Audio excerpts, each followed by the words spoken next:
चक्षुरुन्मीलितं येन तस्मै श्रीगुरुवे नमः।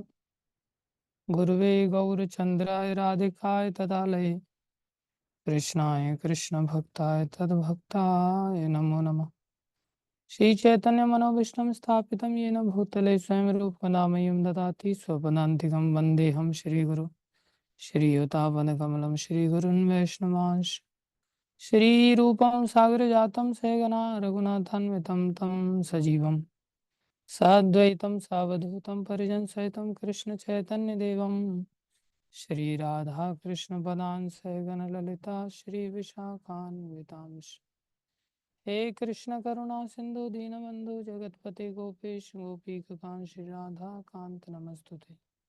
तप्त कांचन गौरंगी राधे वृंदावनेश्वरी वृषभानुसुते देवी प्रणमामि हरिप्रिये। वाञ्छाकल्पतरुभ्यश्च कृपा सिन्धुभ्यैव च पतितानां पावनेभ्यो वैष्णवेभ्यो नमो नमः। जय श्री कृष्ण चैतन्य प्रभु नित्यानंदा श्री अद्वैत गदाधर शिवासादि गौर भक्तवृंदा। हरे कृष्णा कृष्णा कृष्णा हरे हरे, हरे राम राम राम हरे हरे।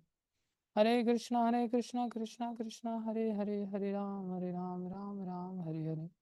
हरे कृष्णा कृष्णा कृष्णा हरे हरे, हरे राम राम हरे हरे। गुरुवे गौरचन्द्राय राधिकाय तदालये कृष्णाय कृष्णभक्ताय तद्भक्ताय नमो नमः।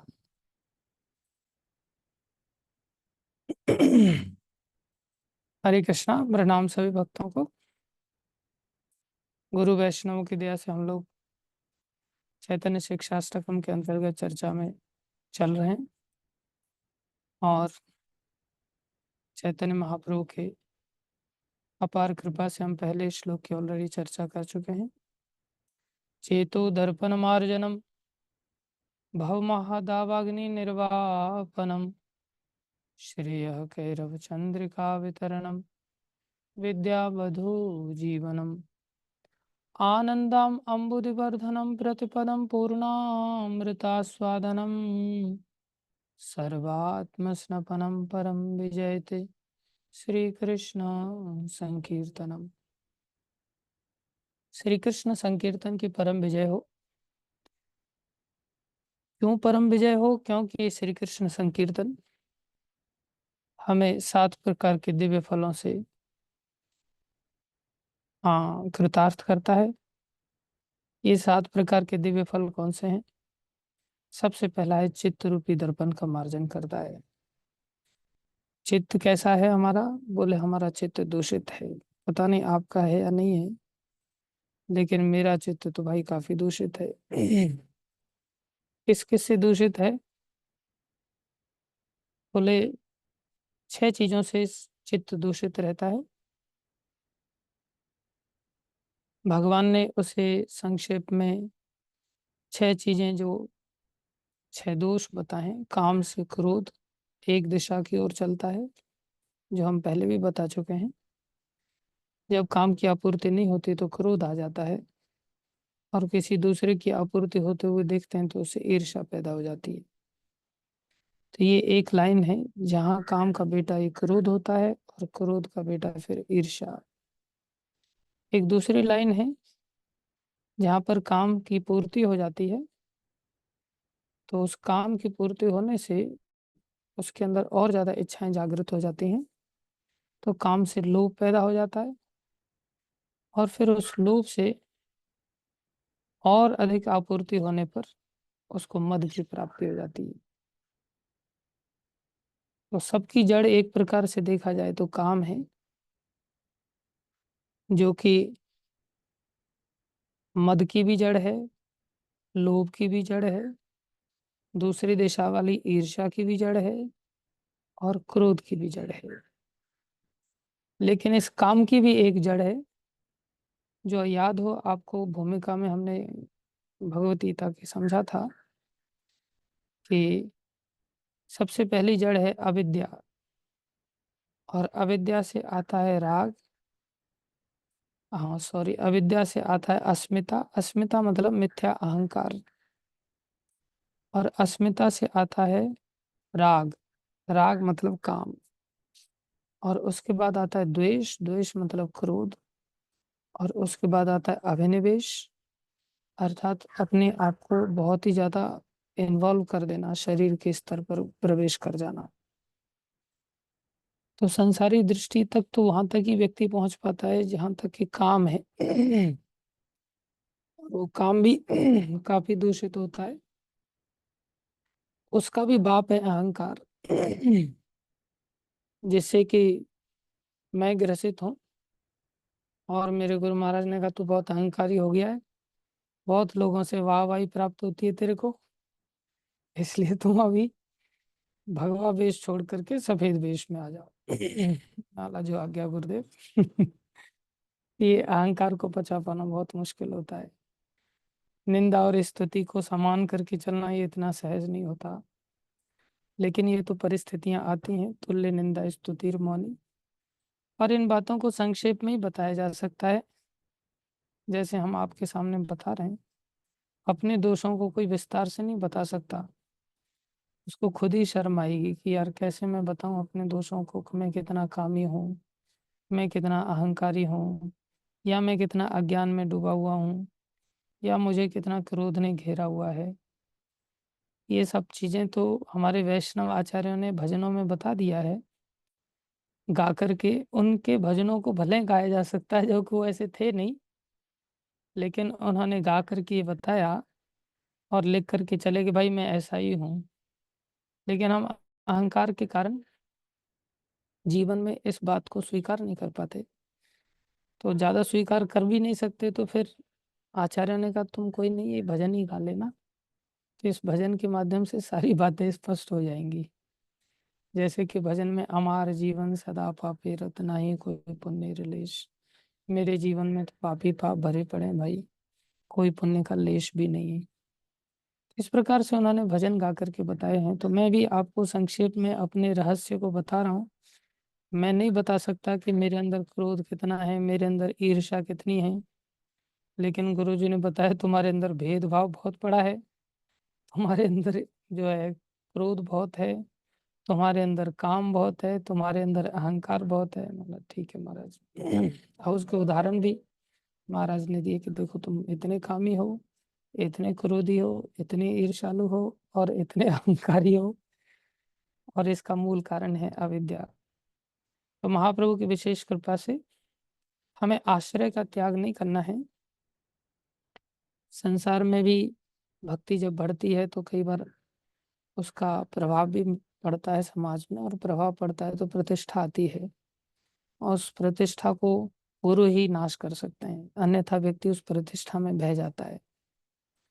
तो गुरु जी की विशेष कृपा से हाँ, वो हमेशा ही बचाते हैं। तो अभी भी उन्होंने बचाया ही है। और हरि नाम हमें बचाता है, गुरु जी के द्वारा जो ध्यान प्रदान किया जाता है। हरि नाम का पहला जो फायदा है, सबसे बड़ा फल है चेतो दर्पण मार्जनम। हमारा चित्त रूपी दर्पण मार्जित हो जाता है। लेकिन व्यक्ति सोचता है यार मरना ठीक है, बार बार जन्म लेना ठीक है, लेकिन अहंकार संतुष्ट होता रहे, काम संतुष्ट हो रहा होता रहे, लोभ की संतुष्टि होती रहे। ये अपार कृपा से हम कई बार इस विषय को समझ पाते हैं कि जो महादाव अग्नि है, क्रोध अग्नि को शांत करना हमारे लिए आसान नहीं होता, बल्कि व्यक्ति क्रोध को संतुष्ट करना चाहता है, काम को संतुष्ट करना चाहता है, अहंकार को संतुष्ट करना चाहता है, और आग को जीव बढ़ाना चाहता है। दूसरे शब्दों में अग्नि को शहद से बुझाने की चेष्टा करना, या अग्नि को घी डाल करके बुझाने की चेष्टा करना, जो पॉसिबल नहीं है, उल्टा वो भड़कती है। तो इस मार्ग में भी व्यक्ति चाहता है कि मेरे अहंकार की संतुष्टि होती रहे। अभी अगर इस कपड़े की जगह पे मेरे को सन्यास का कपड़ा मिल जाता तो मेरे को कितनी खुशी मिलती है कि नहीं। तो वो एक अहंकार का वर्धन हो जाता। लेकिन गुरुजी ने बोला तुम थोड़ा सा पीछे आ जाओ और औकात में रहो। ठीक है महाराज। तो इसको पचा पाना इतना सहज नहीं, जबकि आदमी मरा थोड़ी है। सन्यास का कपड़ा पहन लेते, वो भी एक जीवन था, और इसे पहन करके जी रहे हैं तो ये भी एक जीवन ही है। केवल कपड़े का ही तो परिवर्तन हुआ है।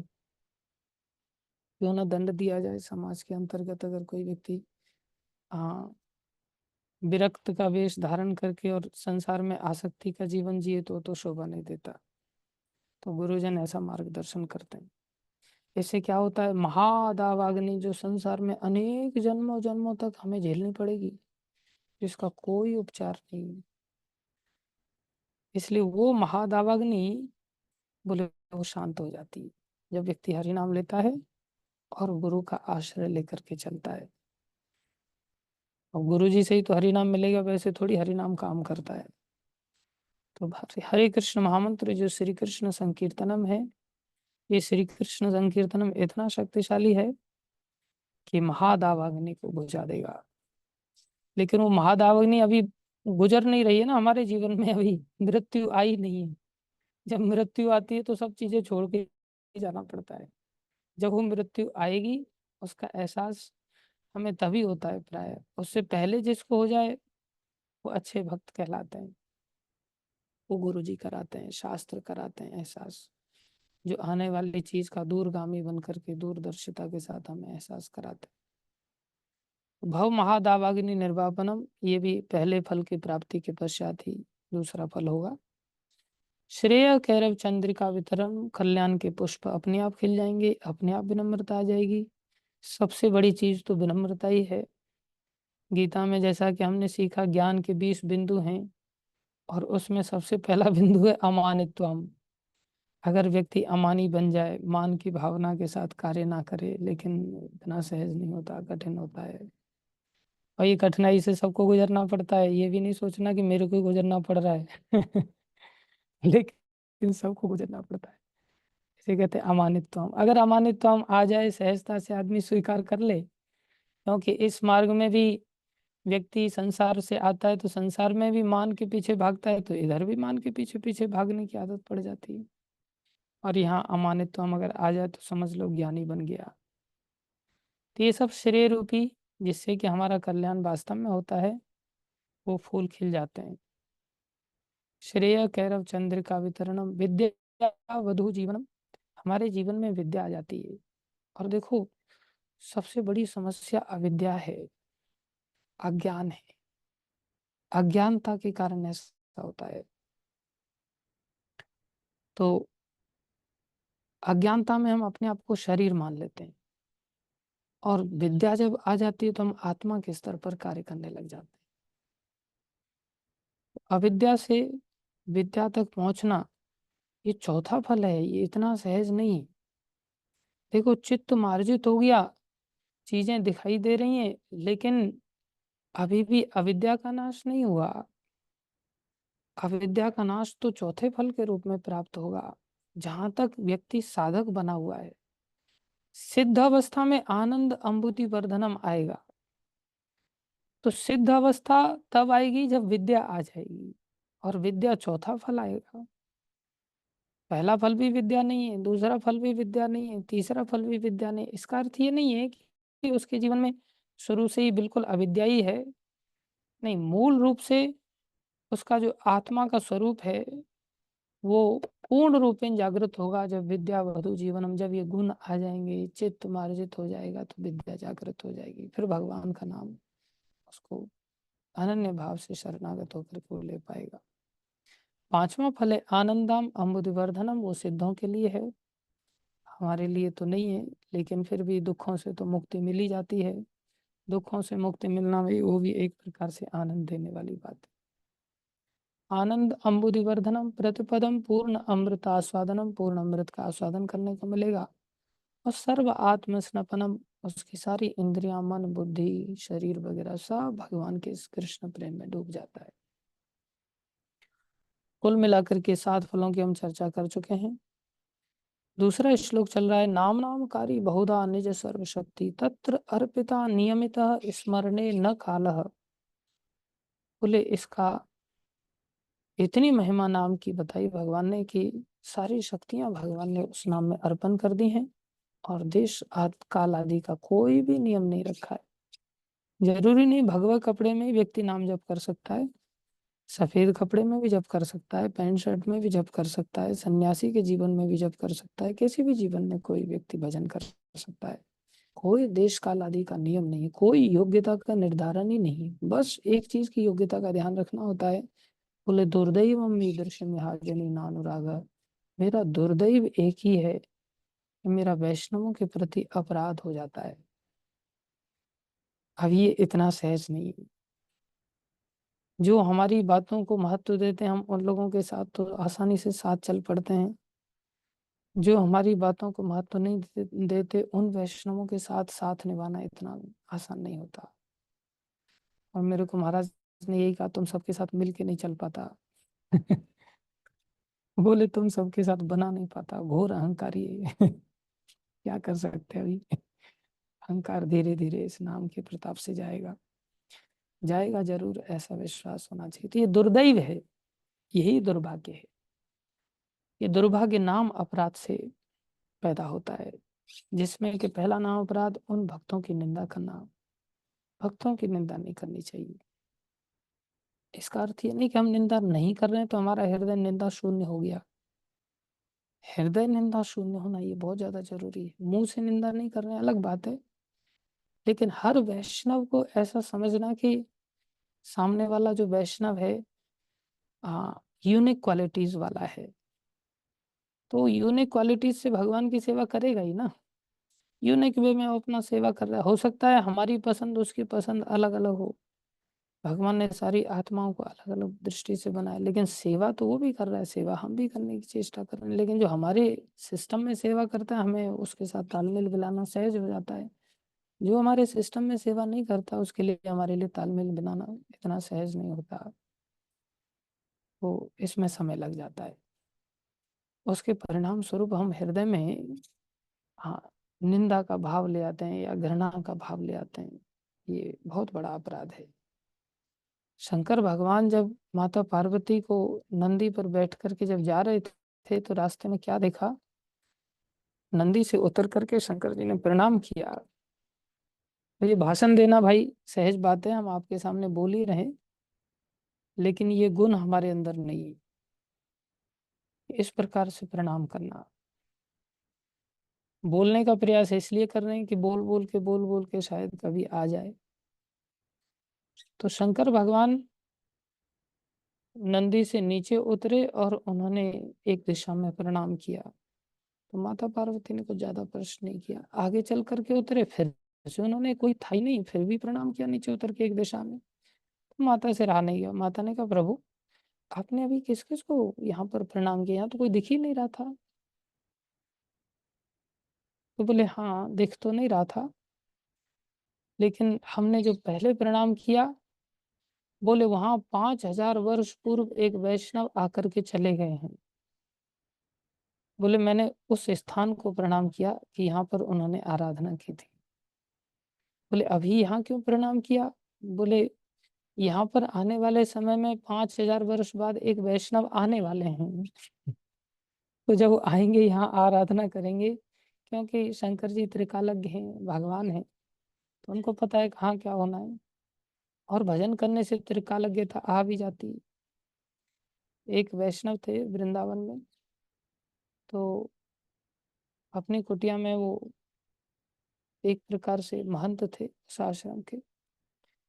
तो एक दिन वो बिस्तर पर न सो करके, अब जिस दिशा में बिस्तर था उससे नीचे उतर करके दूसरी ओर मुंह करके सो गए। तो उनके शिष्यों ने पूछा कि आप ऐसे क्यों सो गए, बोले मैं जिधर पैर करके सो रहा हूँ ना उधर साइड में एक वैष्णव आकर के बैठे हुए हैं। तो किधर यहाँ वैष्णव, बोले बाहर मंदिर के बाहर बैठे हुए हैं। तो मंदिर के बाहर वो गए तो जाकर के देखा एक पैंट शर्ट में एक व्यक्ति दिखाई दे रहा है। बोले वहां तो कोई साधु है नहीं, कोई वैष्णव है नहीं, आप उधर पैर करने में क्यों हिचकिचा रहे हैं। बोले नहीं नहीं वो बहुत अच्छे वैष्णव हैं, तुम देख कर क्या हो। तो जा करके देखा, देखा तो तुरंत ही थोड़े समय में उन्होंने वैराग्य ले लिया और बड़े अच्छे विरक्त वैष्णव बन गए, जो उस समय वेशभूषा से नहीं दिख रहे थे।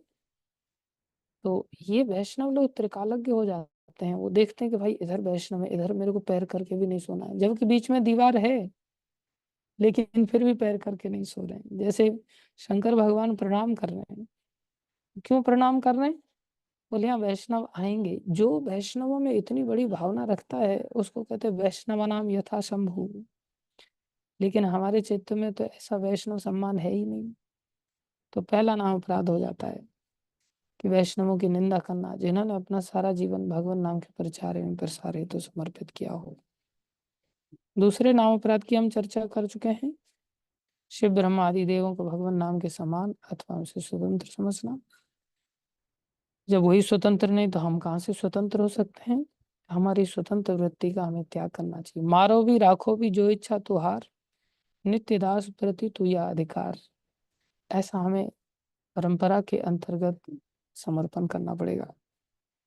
आप मारना चाहो मारो, रक्षा करना चाहो रक्षा करो, मैं आपका नित्य दास हूं। जब तक हम ऐसे वैष्णवों का, गुरुजनों का नित्य दास नहीं बनेंगे, भगवान के सीधे दास नहीं बन सकते। तीसरा नाम अपराध की हम चर्चा कर चुके थे, गुरु अवज्ञा करना या गुरु को साधारण मनुष्य समझना। चौथे नाम अपराध की भी हम चर्चा कर चुके हैं, जिसमें वैदिक शास्त्रों एवं प्रमाणों का खंडन करना, जिसमें वैदिक शास्त्रों की महिमा का वर्णन किया गया था कि किस प्रकार से शास्त्र ही हमारे लिए वो माँ है जो भगवान का परिचय दे सकती है। संसार में बहुत सारी चीजें ऐसी हैं जो चीजें हमारे बियॉन्ड एक्सपेरिमेंट हैं। हम अपनी इंद्रियों से उसका एक्सपेरिमेंट नहीं कर सकते। तो जो बियॉन्ड है उसके लिए हम अपने अहंकार के बल से उस रास्ते को नहीं चल सकते, क्योंकि हमारे हाँ पहुंच से परे की चीज है।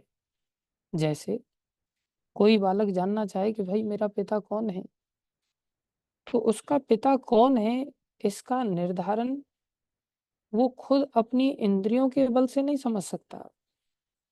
वो ऐसा प्रयास नहीं कर सकता कि उसको जानकारी हो जाए कि भाई ये उसका पिता है। क्यों? माता पिता का उसको जन्म देने के लिए जो संबंध हुआ था उसके जन्म से पहले हुआ है। जब उसका जन्म ही नहीं हुआ तो उसको कैसे जानकारी हो सकती है कि भाई मेरे माता पिता, मेरे पिता कौन है या मेरी माँ कौन है। वो तो बताया जाएगा तभी तो उसको पता चलेगा। तो उसकी ये जानकारी उसकी माँ से उसको प्राप्त हो सकती है, तो माँ उसको बताती है। तो माँ वो प्रमाण है। अब 10,000 लोग अगर उसके बारे में बताएं कि ये तुम्हारा पिता है और एक अकेली माँ बताए कि ये तुम्हारा पिता है, तो हमें कॉमन सेंस है निश्चित रूप से माँ का ही वाक्य प्रामाणिक होगा और 10,000 लोगों का वाक्य झूठा हो जाएगा। उसको कहते हैं शब्द प्रमाण। तो जो भगवान के सांस से जो शब्द प्रमाण के रूप में जो शास्त्र निकले हैं, ये शास्त्र ही हमारे लिए एकमात्र आश्रय है और ये माँ की तरह है। इसलिए इसको शब्द ब्रह्म कहा गया। बोलिए साक्षात भगवान है, जो हमने पिछली बार भी चर्चा की थी। Word of God is nothing but the God himself. भगवान के जो शब्द हैं ये साक्षात भगवान ही है। तो हमें इन शास्त्रों में आश्रय लेना चाहिए। शास्त्र ही हमारा सब प्रकार से मार्गदर्शन कर सकते हैं। और ये बड़े क्रम से नाम अपराध रखे गए हैं, एक से एक जुड़ा हुआ है और एक होना चालू होगा तो बाकी सब होने चालू हो जाएंगे। और अगर एक एक हम पहले से बचते चले जाएंगे तो दूसरे तीसरे ये सब क्रमशः बचते चले जाएंगे। इसलिए एक एक नाम अपराध हमारे लिए बहुत महत्वपूर्ण है समझना। हमने शास्त्र की महिमा का भी श्रवण किया था कि शास्त्र भगवान ने हम संसार के बद्ध जीवों के लिए, जो हम अपने आप से स्वतः ज्ञान प्राप्त नहीं कर सकते, वो भगवान ने कृपा करके हमें शास्त्र ज्ञान दिया और शास्त्र से ही सारी चीजों का पता चल पाए। तो साधु और गुरु क्या करते हैं? बोले सब शास्त्रों से ही प्रमाण देते हैं। वो बहुत जरूरी है। सीधा अपने मन से किसी व्यक्ति को कुछ नहीं बोला जा सकता। केवल और केवल शास्त्रों से प्रामाणिकता दी जानी चाहिए। अभी जैसे हाँ, कल महाराज के पास हम जब थे तो एक साधारण सा उदाहरण की मैंने कहा महाराज, हाँ वो मेरे को काफी प्रेम करती है, मेरी 20 साल छोटी बहन है, तो क्या करें। अभी वो आकर के कई बार मेरे को लिपट जाती है या मेरे को आकर के गले लग जाती है। तो बोले साधु वेश में तुमने घर तो छोड़ ही दिया ना, तो तुमने अपनी बहन को बहन कैसे मान लिया? और फिर हाँ, ऐसे गले लगना या स्पर्श करना, या वो तुम्हें स्पर्श किया, तुम्हारी ही बहन है, लेकिन फिर भी समाज में हर व्यक्ति अलग-अलग एंगल से देख सकता है।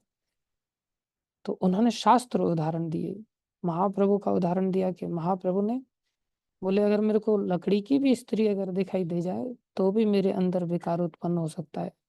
तो तेरे को क्या लगता है, तुम्हारे अंदर विकार नहीं है? बोला, महाराज मैं तो विकारों से भरा पड़ा हूँ। तो बोले, तुमने मर्यादा का उल्लंघन किया है, इसलिए तुम्हें चाहिए कि तुम्हें अपने काम को थोड़ा-सा नियंत्रित करने की चेष्टा करनी चाहिए। जो आ गया महाराज। और दूसरा, ये तो एक बहाना भी था। महाराज तो विशेष रूप से बोले, तुम अहंकार का त्याग करो, तुम अहंकारी हो, विनम्रता लाओ। ये भी एक मुख्य कारण था। और वैसे भी काम की जड़ तो अहंकार है, और अहंकार की जड़ अविद्या है। ये सब चीजें शास्त्रों से गुरुजन आदेश देते हैं, शास्त्रों से चीजों को समझाते हैं, तो फिर चीजें कुछ धीरे धीरे करके समझ में आती, लेकिन इतना सहज नहीं होता, व्यक्ति बह जाता है। और हम तो पहले से ही घोर काम, घोर क्रोध, ये सब चीजों से घिरे हुए हैं। तो हमें शास्त्र के प्रति निंदा नहीं करनी चाहिए। शास्त्र का आश्रय लेकर के हमें जीवन जीना पड़ेगा। इसके पश्चात अगला अपराध है कि हरे कृष्ण महामंत्र के जप की विधि को काल्पनिक समझना, छठवां नाम अपराध है। अरे जब शास्त्र को ही नहीं मानेंगे, तो फिर तो कल्पना ही आएगी ना मन में, कि कपोल कल्पित कल्पना के माध्यम से ही भगवान ने हमें इस हरि नाम को दिया है। या व्यक्ति सोचेगा, आम आम आम आम कहने से आम तो मिल नहीं रहा है, लेकिन लोगों ने राम राम राम राम कह करके हमें एक महामंत्र वगैरह पकड़ा दिया है। जैसे ब्राह्मणों को, गुरु जी को गुरु दक्षिणा मिल जाती है, और सब चीजें प्राप्त होती रहती हैं जीविका निर्वाह करने के लिए। इसलिए शास्त्रों के माध्यम से हमें इस प्रकार का ये आदेश दिया गया है। लेकिन शास्त्र ज्ञान देता है। अगर पांचवा नाम अपराध हमें समझ में आ गया होगा, क्षमा कीजिए, चौथा नाम अपराध अगर हमें समझ में आ गया होगा कि उन शास्त्रों की निंदा करना एवं प्रमाणों की, प्रमाण किसको कहते हैं, जो जो शास्त्र के अनुगत्य में हमारे आचार्यों ने जो बोला है। दो प्रकार के शास्त्र होते हैं, श्रुति शास्त्र और स्मृति शास्त्र।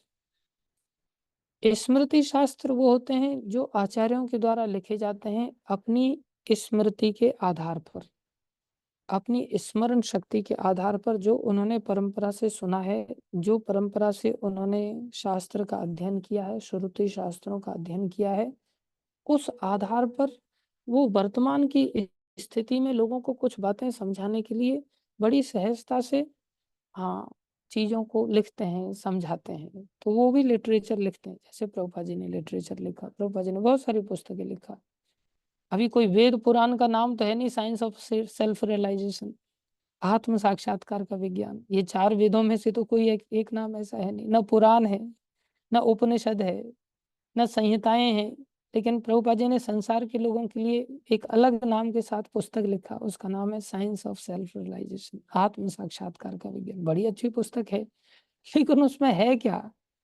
उसमें वर्तमान जीवन से संबंधित कुछ उदाहरण है, लोगों से संबंधित कुछ उदाहरण है, परिस्थितियों से संबंधित कुछ उदाहरण है, जिनका कि सपोर्ट लिया गया है किस बात को सिद्ध करने के लिए, जो पहले शास्त्र कह चुके हैं।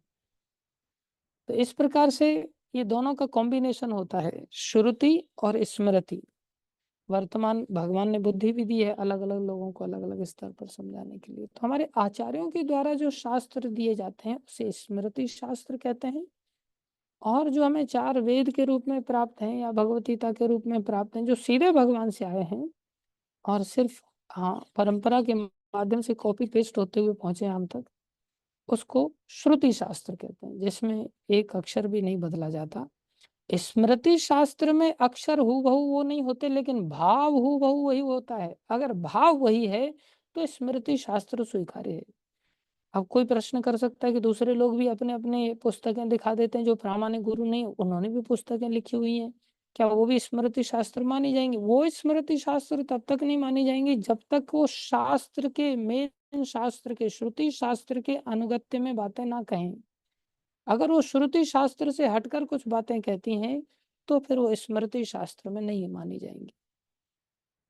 कोई भी बात श्रुति शास्त्र के अंतर्गत अगर कही जाए तो ही वो स्मृति शास्त्र प्रामाणिक है, अन्यथा स्मृति शास्त्र फिर वो ग्रहणीय नहीं हो जाता। बल्कि श्रुति शास्त्र के अधीनस्थ अगर कोई बात कही जाती है तो स्मृति शास्त्र की प्रामाणिकता और बढ़ जाती है, क्योंकि और ज्यादा प्रैक्टिकल होता है और सामने वर्तमान में आचार्य उसे बड़ी सहजता से समझा देते हैं। जैसे प्रभुपाद जी ने बहुत सारी पुस्तकों को लिख करके हमें दिया और वो सारी पुस्तकें वेदों से कम नहीं, उल्टा वेदों से बढ़कर हैं।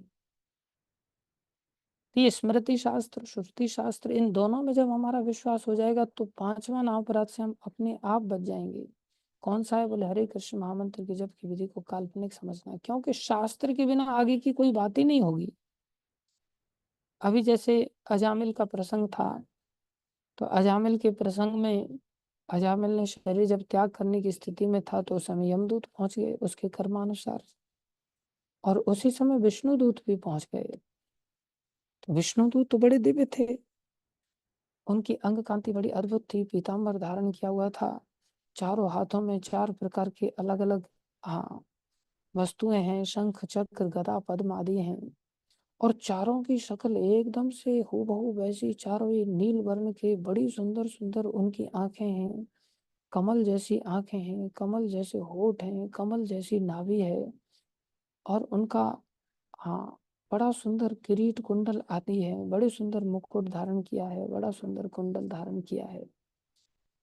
तो ये सब दृश्य देख, और उनके चरण भूमि से ऊपर हैं, भूमि को स्पर्श भी नहीं कर रहे हैं, और बड़ी सुगंध उनकी वहां से निकल करके आ रही है। उनके दांतों की पंक्तियां बड़ी अच्छी हैं, बड़ी सुंदर दांत हैं, और बड़ी मंद मंद मुस्कुरा रहे हैं, और आकर के उन्होंने हटो तुम लोग साइड हो जाओ, पता भी है तुम लोगों को धर्म क्या होता है? तो यमराज के यमदूत बोले क्यों नहीं पता हमको?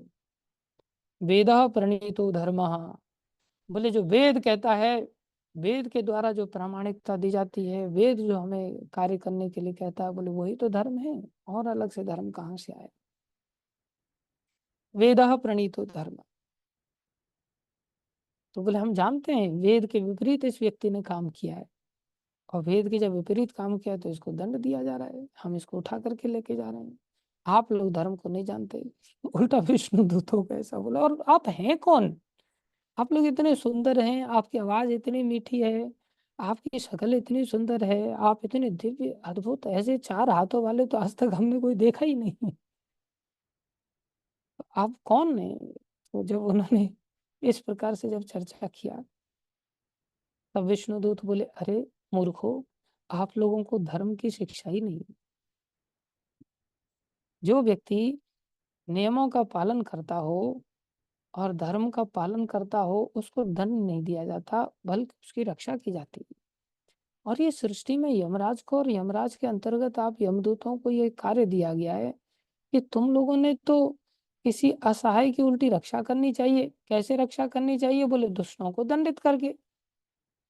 तो दुष्टों को, जो कि असहाय लोगों को परेशान करते हैं, अगर आप लोग दुष्टों को इस प्रकार से दंडित करोगे, उनको यमलोक ले जा करके उनको उनके कार्यों का परिणाम चखाओगे, तो इससे क्या है कि सीधे साधे भोले भाले लोग बेचारे सहजता से जीवन जी पाएंगे।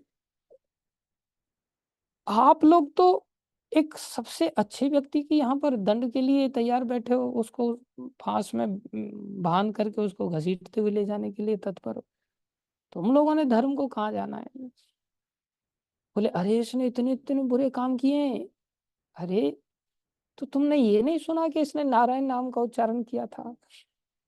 एक नाम का उच्चारण, बहुत सारे नामों का नहीं, एक नाम का उच्चारण इसने कर लिया अंतिम समय में, तो ये तो हमारे स्वामी का नाम उच्चारण, सारे पापों से बोले मुक्त हो गया।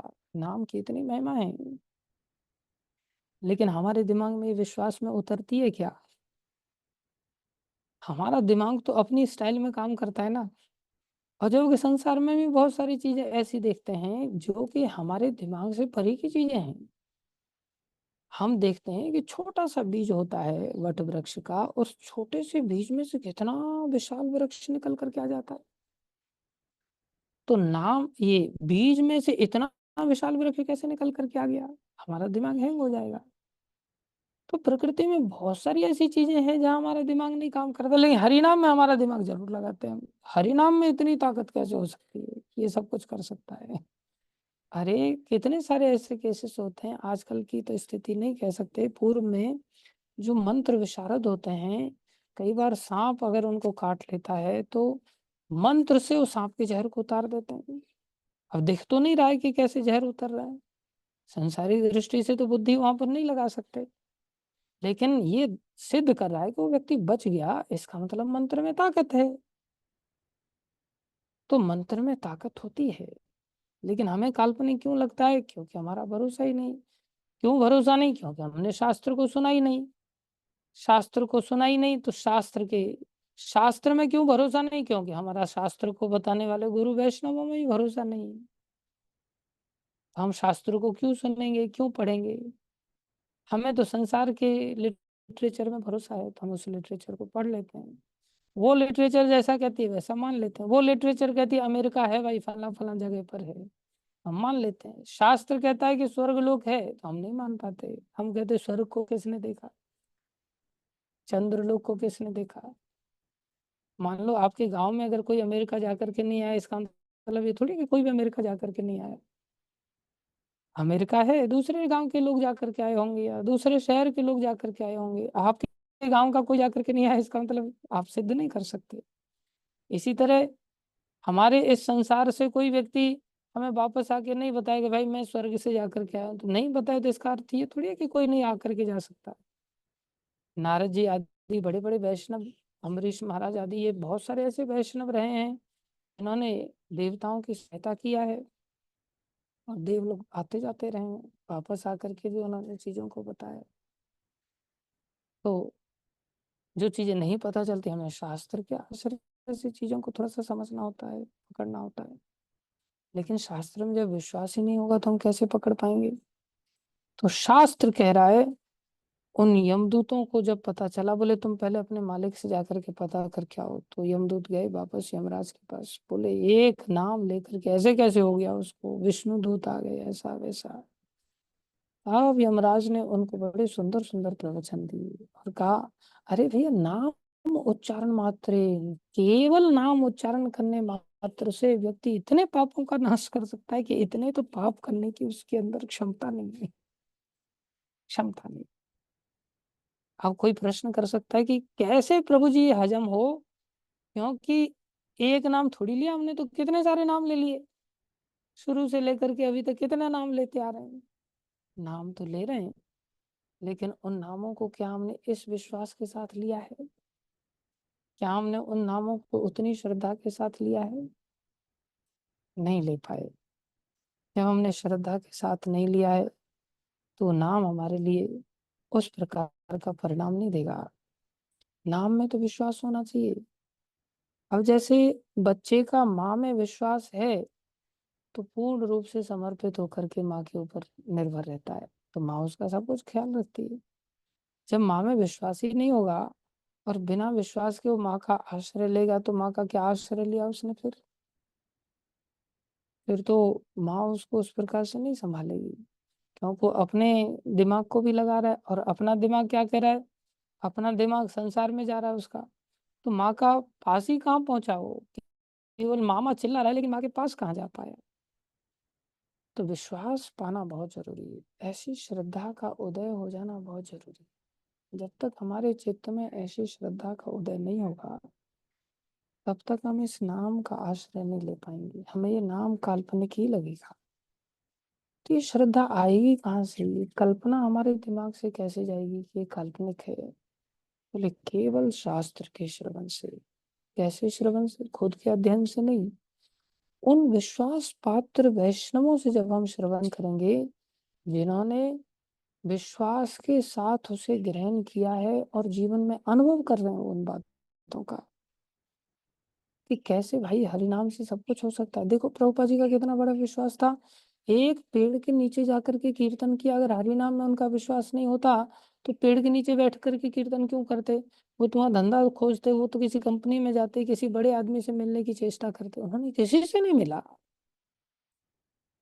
देखें, हम जरा विचार करें कितना बड़ा प्रभुपाद जी का हरि नाम में विश्वास है। हरि नाम को काल्पनिक समझ रहे हैं क्या? बिल्कुल भी नहीं। और केवल ऐसा भी नहीं किसी को इनविटेशन कार्ड छापा हो या कोई सो कॉल प्रोसेस अपनाया हो, कोई प्रोसेस नहीं अपनाया। सीधा जाकर के पेड़ के नीचे सिंपल कीर्तन कर दिया और कीर्तन से सारे कार्य हो जाते और कार्य करके दिखा दिए। इसको कहते हैं विश्वास और फलदायक। हम हरि नाम जपते हैं लेकिन विश्वास ही नहीं तो सम्मान भी नहीं है। श्रद्धा जहाँ होती वही तो सम्मान होता है। अभी तो हम हरि नाम को छोड़ करके दूसरों को सम्मान देते हैं। हम हरि नाम को छोड़ के दूसरों को तो क्या सम्मान देंगे, हम जड़ चीजों को भी सम्मान देते हैं। हरि नाम को छोड़ करके हम मोबाइल को सम्मान देते हैं, जो सबसे बड़ा भूत है। हरि नाम एक ओर चल रहा है, दूसरी ओर मोबाइल चलता रहता है, दूसरी ओर व्हाट्सएप चलता रहता है। तो हमारा हरि नाम के प्रति काल्पनिक तो बुद्धि है ही ना। हरि नाम के प्रति विश्वास नहीं तो सम्मान। प्रभुपाद जी का कितना विश्वास, आंख बंद करके दिव्यता के साथ बड़ी सरल ध्वनि के साथ प्रभुपाद जी ने सारे नाम का आश्रय स्वयं ले रखा है। तो ऐसे ऐसे चमत्कारिक कार्य दूसरों से करवा दिए जिन्होंने प्रभुपाद जी की शरण ली। क्योंकि ऐसे विश्वास पात्र हरिनाम की जपने वाले वैष्णव के साथ, और कलयुग में तो ऐसे हरिनाम के अतिरिक्त और कोई रास्ता ही नहीं। हरिर नाम हरिर नाम हरिर नाम एव केवलम कलौ नास्तेव नास्तेव नास्तेव गतिर अन्यथा। लेकिन इस बात को वही व्यक्ति रियलाइज कर सकता है जिसको कली संतरण उपनिषद में भरोसा हो कि हाँ, ये कली संतरण उपनिषद हमें जो बता रहा है ठीक कह रहा है।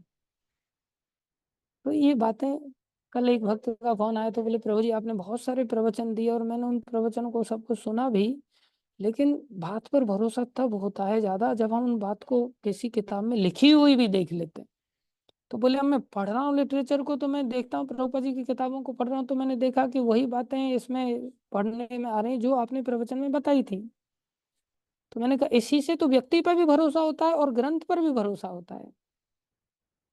और लिखी हुई बातों को तो व्यक्ति थोड़ा और सम्मान के, अब देखो लिखी हुई बातें ही तो बन गई। किसी व्यक्ति ने किताब लिख दिया और बता दिया भाई हमारे पूर्वज बंदर थे, और हम उसको मानने लग जाते भाई किताब में लिखा हुआ है। बचपन से हमने किताबों को महत्व दिया, किताबों को पढ़ते हैं।